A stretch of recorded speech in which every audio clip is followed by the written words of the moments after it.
sometimes we mistake pleasure for happiness. And pleasure's fine. Pleasure's okay. It's just not the same as happiness.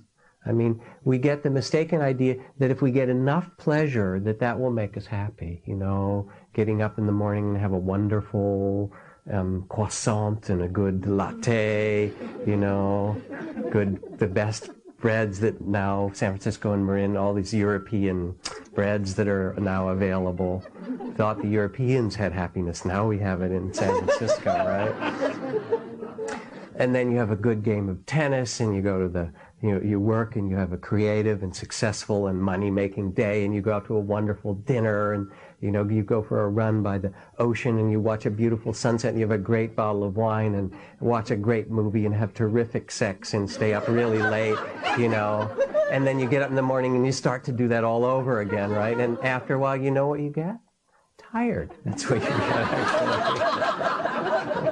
It's okay for a while.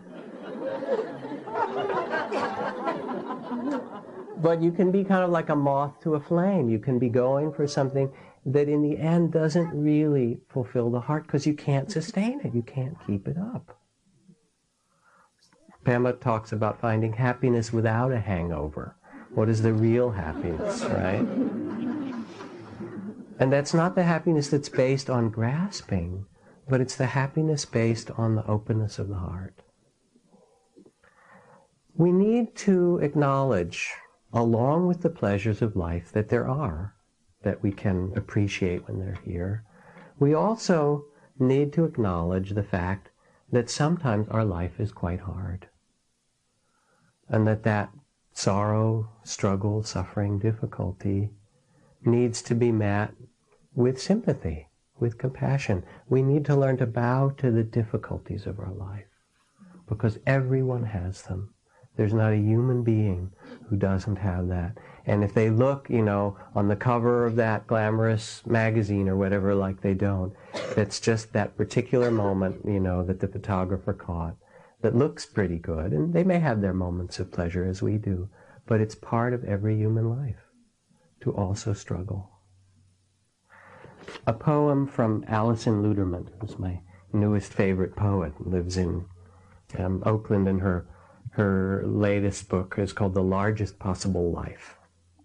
So this is one of her poems, or a part of it, called Invisible Work. Because no one could ever praise me enough, because I don't mean these poems only, but the unseen, unbelievable effort it takes to live the life that goes on between them.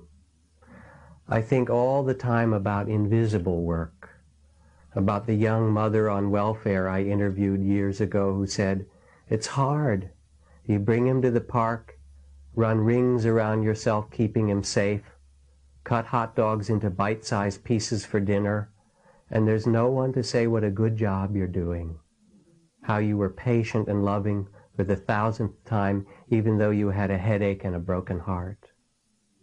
And I, who am used to feeling lonely and sorry for myself, when all the while, as the Ojibwe poem says, I'm being carried by great winds across the sky. I touch that invisible work that stitches up the world, and know that the work of my heart is the work of the world's heart. There is no other art."